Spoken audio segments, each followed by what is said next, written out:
warahmatullahi wabarakatuh. Selamat pagi anak-anak, semoga kalian dalam keadaan sehat walafiat. Sebelumnya, perkenalkan nama Ibu Siti Kalimah. Di sini Ibu sedang mengikuti PPL dan akan menemani kalian selama beberapa minggu ke depan, terutama mata pelajaran korespondensi. Nah, pada pagi hari ini kita akan membahas materi tata naskah surat menyurat bahasa Indonesia. Sebelum memulai pembelajaran, sebaiknya mari kita bersama-sama mengucap basmalah.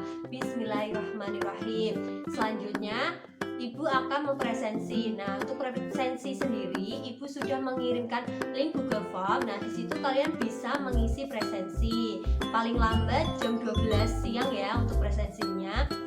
Selanjutnya, kalian siapkan alat tulis. Ketika Ibu menerangkan, silakan kalian bisa mencatat hal-hal yang penting. Nah, nanti di akhir pembelajaran Ibu akan memberikan tugas. Oke, selanjutnya mari kita mulai materi yang pertama.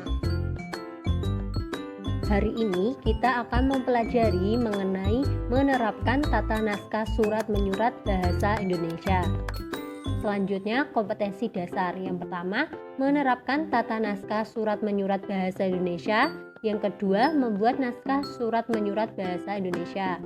Selanjutnya, ada tujuan. Nah, tujuan yang pertama, peserta didik dapat menjelaskan dasar-dasar surat menyurat bahasa Indonesia. Yang kedua, peserta didik dapat menguraikan jenis surat bahasa Indonesia. Yang ketiga, peserta didik dapat menentukan perlengkapan surat. Yang keempat, peserta didik dapat mengidentifikasi bagian-bagian surat. Yang kelima, peserta didik dapat mengklasifikasi bentuk-bentuk surat.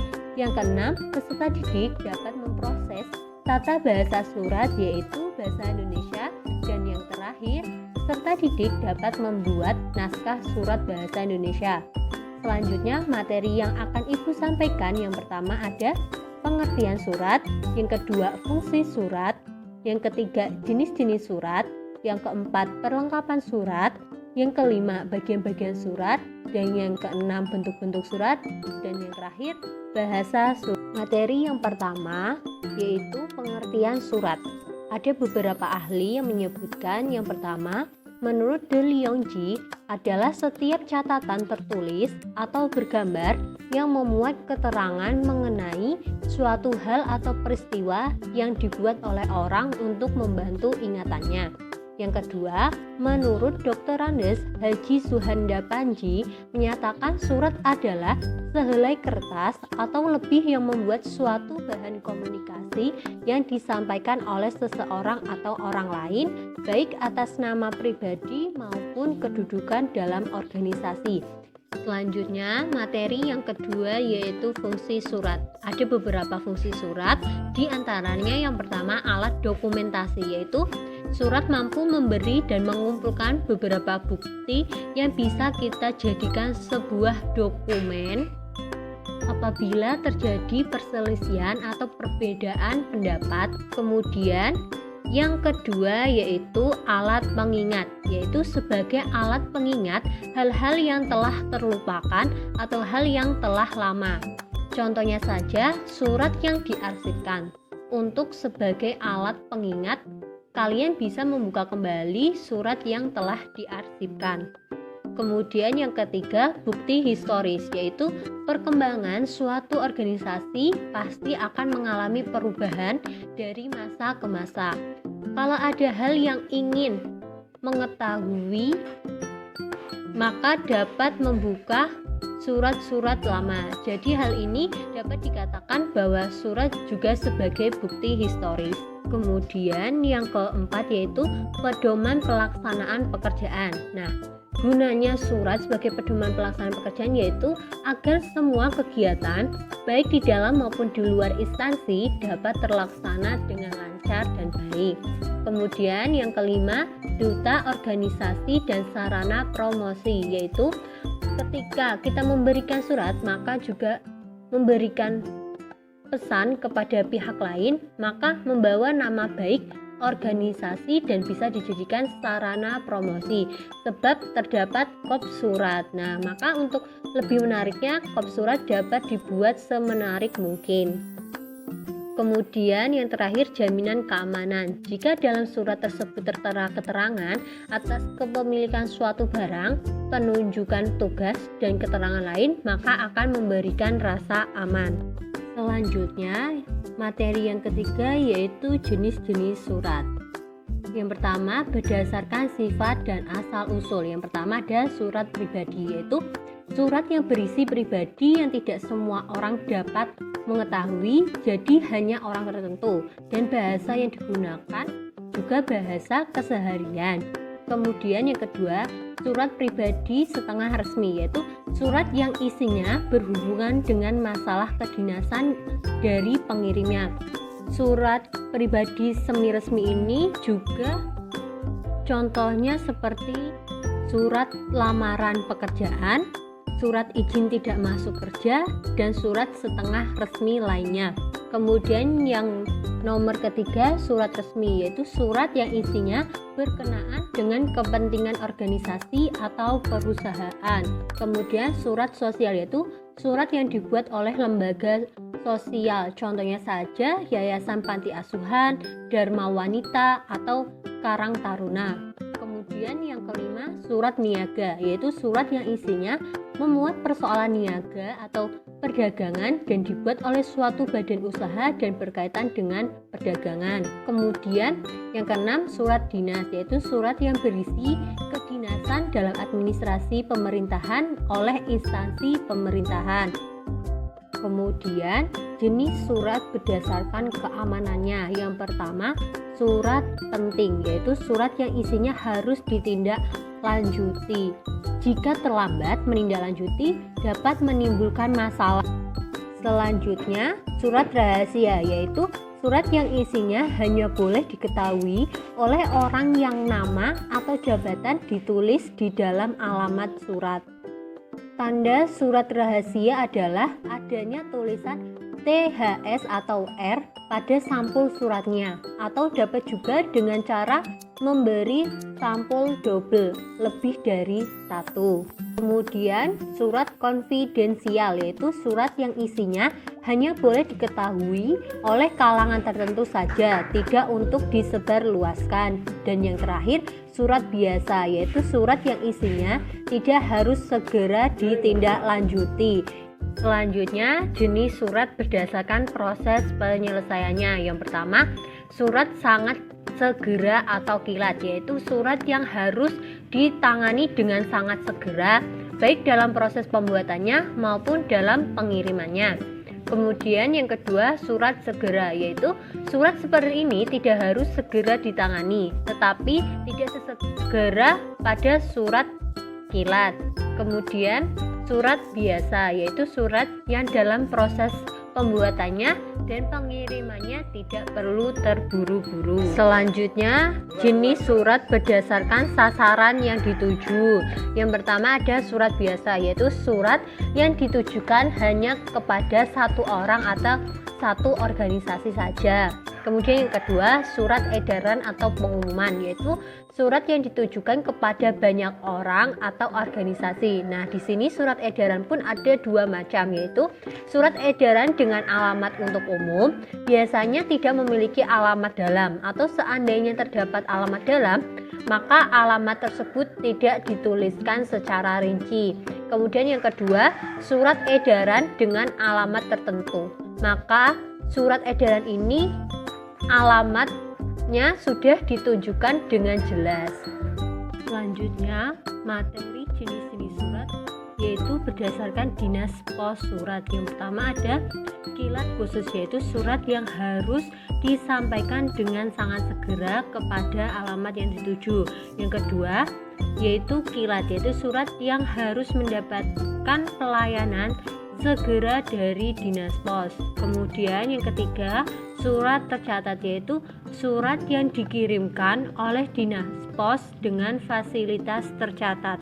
Kemudian yang nomor 4 yaitu surat biasa, surat yang tidak perlu disampaikan dengan segera. Kemudian yang terakhir yaitu wesel pos, yaitu tanda bukti pengiriman sejumlah uang melalui dinas pos. Selanjutnya yaitu materi mengenai perlengkapan surat. Perlengkapan surat tersebut antara lain sebagai berikut. Yang pertama, kertas surat. Nah, untuk kertas sendiri ada beberapa macam. Yang pertama ada kertas HVS, yang kedua ada kertas stensil, yang ketiga ada kertas doorslack, yang keempat ada union skin, yang kelima ada airmail paper, yang keenam ada kertas tulis bergaris. Untuk benda-benda pos yang dijual di kantor pos di antara lain yaitu yang pertama ada kartu pos, yang kedua ada warkat pos, yang ketiga ada wesel pos, dan yang terakhir ada kartu C7 yaitu kartu tanda tangan yang kegunaannya untuk urusan pos. Selanjutnya untuk perlengkapan surat yang kedua yaitu ukuran kertas. Nah, ukuran kertas ini bermacam-macam. Yang pertama ada kertas folio, yang kedua kertas kuarto, yang ketiga kertas double folio, yang keempat kertas A0, yang kelima kertas A1, yang keenam kertas A2, kertas A3, kemudian kertas A4, kemudian kertas A5, dan yang terakhir kertas A6. Selanjutnya yaitu sampul surat. Ada macam-macam sampul surat yang perlu kalian ketahui, di antara lain yang pertama berdasarkan ukuran kertas yang digunakan. Nah, sampul surat berdasarkan ukuran kertas yang digunakan dibagi menjadi beberapa macam jenis. Yang pertama, sampul persegi 4 yaitu kuarto, yang kedua sampul persegi panjang yaitu folio, yang ketiga yaitu sampul berjendela yaitu surat telegram. Kemudian berdasarkan wujudnya sampul surat yaitu ada beberapa macam wujud. Yang pertama sampul bunker, kemudian yang kedua sampul pocket, yang ketiga yaitu sampul berjendela atau window, dan yang terakhir aperture envelopes. Materi selanjutnya yaitu lipatan surat. Nah, untuk lipatan surat ini bermacam-macam. Yang pertama ada standar float atau lipatan baku. Selanjutnya yaitu lipatan akordion. Kemudian yang ketiga yaitu lipatan tunggal. Selanjutnya lipatan setengah baku. Kemudian lipatan setengah akordion. Kemudian lipatan ganda paralel. Kemudian yang terakhir yaitu lipatan model baron. Materi selanjutnya yaitu bagian-bagian surat. Nah, bagian-bagian surat ini yang pertama ada kepala surat yaitu berisi identitas pengirim surat dan menunjukkan ciri-ciri khas badan usaha atau instansi. Nah, kalian bisa lihat di bagian contoh 1 maupun contoh 2. Nah, contoh 1 ini contoh kepala surat untuk surat yang resmi. Yang kedua itu ada contoh surat untuk surat niaga. Kemudian yaitu tanggal surat ya. Sebenarnya penulisan tanggal tidak perlu didahului dengan nama kota atau tempat karena sudah dicantumkan di kepala surat. Tetapi apabila surat pada kertas polos maka tidak ada kepala surat, maka harus dicantumkan nama kota. Nah, bisa kalian lihat di sini ada contoh penulisan tanggal surat. Selanjutnya yaitu nomor surat. Nah, nomor surat ini biasanya dimulai dari nomor 001 pada setiap awal tahun. Untuk pengetikan nomor surat diletakkan di bawah kop surat di sebelah kiri, dan pengetikannya yaitu nomor N-nya besar, kemudian kalian beri spasi dan diberi titik 2. Untuk lebih tahu gimana pengetikannya bisa kalian lihat contohnya di samping, yaitu nomor N-nya besar, kemudian diikuti spasi, kemudian titik 2, kemudian 121. Nah, untuk 121 sendiri itu nomor urut surat. Misalkan ada surat ke 100 maka itu nomor unitnya yaitu 100. Kemudian garis miring P itu kode internal. Nah, di sini Ibu beri contoh P itu artinya pesanan. Kemudian garis miring bulan. Nah, di sini kan 11 jadi bulan November, kemudian garis miring tahun yaitu 2020. Untuk materi selanjutnya yaitu lampiran surat, yaitu sesuatu yang disertakan saat pengiriman surat untuk memperjelas isi surat. Nah, dalam pengetikan lampiran ini diletakkan di bawah nomor surat, dan pengetikannya yaitu lampiran, L-nya besar, kemudian spasi, kemudian diikuti titik 2. Setelah itu lurus dengan nomor yang di atas, kemudian disebutkan apa yang dilampirkan. Selanjutnya yaitu perihal, yaitu pokok masalah yang dibahas. Karena pentingnya perihal ini, biasanya perihal diketik lebih mencolok, seperti diketik di tengah-tengah dengan huruf besar semua, diberi garis bawah, diketik huruf miring, atau menebalkan huruf tersebut. Nah, untuk materi selanjutnya yaitu alamat surat. Nah, alamat surat ini ada 2 macam. Yang pertama alamat luar, yaitu alamat yang ditulis pada sampul. Yang kedua alamat dalam, yaitu alamat yang ditulis pada kertas surat. Untuk penulisan kata kepada dan sejenisnya tidak wajib ditulis, asalkan ada alamat tujuan ditempatkan pada posisi yang tepat. Kemudian yang terhormat, YTH. Nah, ini tidak selalu dipakai. Jika penulisan nama seseorang yang dihormati, kemudian jika menulis nama orang yang diikuti jabatan atau unit.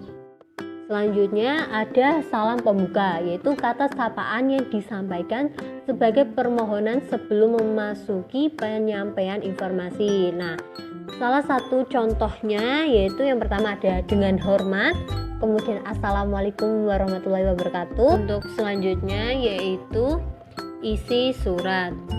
Isi surat ini juga terdiri dari 3 linia, yaitu kalimat pembuka, isi surat, dan kalimat penutup.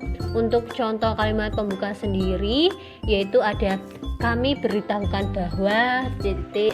Sedangkan untuk kalimat pembuka pada surat balasan bisa yang pertama ada terima kasih atas surat permintaan penawaran yang saudara kirimkan melalui nomor titik-titik tanggal titik-titik. Untuk contoh isi surat misalkan ada kami ingin saudara dapat mengirimkan beberapa barang sebagai berikut. Selanjutnya ada contoh kalimat penutupnya, yaitu atas perhatian saudara kami ucapkan terima kasih. Untuk selanjutnya ada salam penutup. Nah, biasanya pemilihan salam penutup ini disesuaikan dengan salam pembuka. Nah, contohnya seperti dengan hormat, maka salam penutupnya yaitu hormat kami. Kemudian yaitu ada tembusan, yaitu bagian yang menyatakan bahwa selain surat tersebut dikirimkan kepada alamat yang tertera pada surat, tindasan atau kopian juga dikirimkan kepada beberapa alamat yang lain. Kemudian yang terakhir yaitu inisial pengonsep dan pengetik. Nah, tanda nama dari pengonsep dan pengetik surat, tanda ini biasanya terbuat dari singkatan nama orang tersebut. Nah, cara pengetikannya yaitu menggunakan huruf besar semua. Bagian ini diketik di margin bawah, diletakkan di bagian paling bawah. Materi selanjutnya yaitu bentuk-bentuk surat. Nah, yang pertama ada bentuk lurus penuh. Nah, bisa kalian lihat di gambar sampingnya, yaitu dimulai dari tanggal sampai inisial diletakkan di sebelah kiri. Kemudian untuk bentuk yang kedua yaitu bentuk lurus. Nah, untuk bentuk lurus sendiri berbeda dengan bentuk lurus penuh, yaitu terletak pada penanggalan. Nah, untuk penanggalnya sendiri diletakkan di sebelah kanan, kemudian di bagian hormat kami, kemudian tanda tangan, nama, dan jabatan itu juga diletakkan di sebelah kanan. Kemudian yang ketiga yaitu bentuk setengah lurus. Nah, bentuk ini hampir sama dengan bentuk lurus, namun yang membedakan yaitu terletak pada setiap alinea yang dimulai 5 spasi dari pinggir kiri. Kemudian ibu lanjut yang nomor 4 yaitu bentuk lekuk. Bentuk ini sama dengan bentuk setengah lurus dan ditambah pada saat penulisan alamat dimulai dari garis pinggir kiri. Kemudian baris kedua yaitu nama jalan dan nomor dimulai 5 spasi dari garis pinggir kiri, dan selanjutnya nama kota dimulai 10 spasi dari garis pinggir kiri. Selanjutnya yaitu bentuk alinea menggantung. Nah, setiap pengetikan alinea baru pada isi surat diketik dengan margin kiri, tetapi baris berikutnya masuk ke 5 spasi. Dengan kata lain, pengetikan alinea bentuk ini terbalik dengan bentuk indented. Selanjutnya, bentuk surat yang terakhir yaitu bentuk resmi gaya baru. Nah, bentuk ini sering digunakan oleh instansi-instansi pemerintah untuk penulisan surat dinas. Bisa kalian lihat di gambar. Di sini tanggal surat ditaruh di sebelah kanan, kemudian di bagian isi surat diberi spasi 5, kemudian hormat kami, kemudian nama dan jabatan di sebelah kanan. Untuk materi selanjutnya yaitu bahasa surat. Di sini ada kriteria bahasa surat yang baik. Yang pertama, bahasa baku. Nah, ciri-cirinya tidak tercantum bahasa daerah atau asing. Kemudian, pemakaian imbuhan secara konsisten dan eksplisit. Kemudian, struktur kalimat sesuai kaidah. Kemudian, pola sapaan resmi. Kemudian, tidak terpengaruh bahasa pasar. Kemudian, tidak rancu. Dan yang terakhir, tidak mengandung hiperkorek. Kemudian, yang kedua yaitu bahasa jelas atau tidak bermakna ganda. Kemudian, yang ketiga, bahasa lugas. Untuk bahasa lugas sendiri yaitu bahasa yang tidak berbelit-belit atau kalimat yang efektif tetapi tetap mengandung makna yang lengkap dan jelas. Kemudian yang terakhir yaitu bahasa yang umum, yaitu bahasa resmi yang memasyarakat, bahasa baku yang dapat dipahami oleh semua lapisan masyarakat. Nah, bahasa umum juga dapat dikatakan sebagai bahasa standar. Selanjutnya yaitu penulisan ejaan yang sering digunakan dalam surat menyurat. Yang pertama, penulisan bentuk singkatan dan akronim. Nah, singkatan umum yang terdiri atas 2 huruf, setiap hurufnya diikuti tanda baca titik. Nah, contohnya yang Ibu tebeli yaitu A, titik N, kemudian titik 2 atas nama. Kemudian singkatan umum yang terdiri 3 huruf hanya diikuti 1 tanda baca yaitu titik, yaitu YTH yang terhormat. Kemudian yang ketiga, singkatan nama orang dan singkatan nama gelar, baik gelar kesarjanaan, gelar bangsawan maupun gelar keagamaan diberi tanda baca titik. Contohnya saja H. Soleh, Haji Soleh. Kemudian ada singkatan satuan ukuran, timbangan, takaran, dan lambang mata uang tidak diikuti tanda baca titik, yaitu contohnya kg, kilogram. Kemudian singkatan nama baik instansi, perusahaan, lembaga pemerintah, organisasi, dan nama dokumen resmi yang terdiri atas huruf awal ditulis dengan huruf kapital dan tidak diberi tanda baca. Nah, contohnya seperti PT. Biasanya terdapat kekeliruan bahwa tulisan PT ini diikuti tanda titik. Kemudian yang terakhir ada akronim, yaitu berupa gabungan suku kata atau gabungan huruf suku kata dari deret kata ditulis dengan huruf awal kapital. Nah, contohnya to serba, T-nya besar, yaitu toko serba ada.